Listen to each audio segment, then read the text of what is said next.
ខ្ញុំឡប់ហើយស្អប់ខ្ញុំក៏បានខ្ញុំសុំត្រឹមតែម្យ៉ាងកុំជេរខ្ញុំ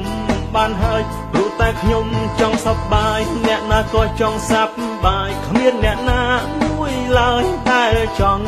ជួបទុកខ្ញុំអត់ស៊ីខ្ញុំមានស៊ីក៏គ្មានអ្នកណាមួយដឹងតែសំខាន់ពេលនឹងគឺខ្ញុំចង់ធ្វើឈួតកើតមកគ្រប់រូបតែប្រាថ្នាចង់ល្អវាសនាដំត្រូវក្រឲ្យខ្ញុំធ្វើយ៉ាងណាយល់អារម្មណ៍ខ្ញុំកុំចំអងឡងឡើយក្រែងពីថ្ងៃក្រោយប៉ះចំលើអ្នកម្ដងហើយខ្ញុំសុំចិត្តដល់ម៉ែឪបងប្អូនបើសិនមានខឆ្គងសូមមេត្តាខន្តីព្រោះតែឥឡូវខ្ញុំចូលចិត្តធ្វើឈួតហើយចង់ធ្វើរហូតក៏គ្មានទៅអ្នកណាតែសូមមេត្តាឈប់ទ្រលខ្ញុំទៅ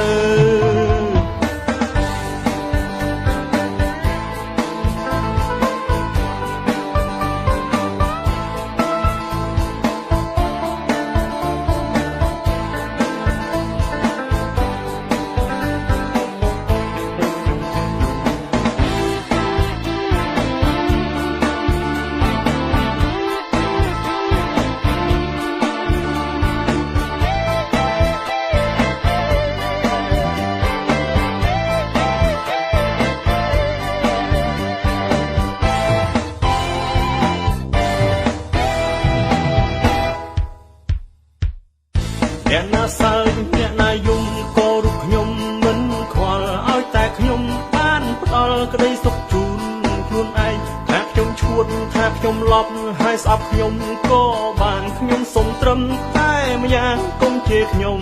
បានហើយព្រោះតែខ្ញុំចង់សប្បាយអ្នកណាក៏ចង់សប្បាយគ្មានអ្នកណាមួយឡើយដែលចង់ជួបទុកខ្ញុំអត់ស៊ីខ្ញុំមានស៊ីក៏គ្មានអ្នកណាមួយដឹងតែសំខាន់ពេលនឹងគឺខ្ញុំចង់ធ្វើឈួត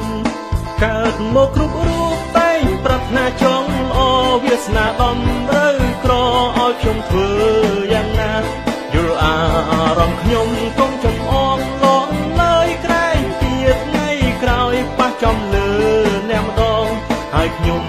សុំចិត្តដល់ម៉ែឪបងប្អូនបើសិនមានខឆ្គងសូមមេត្តា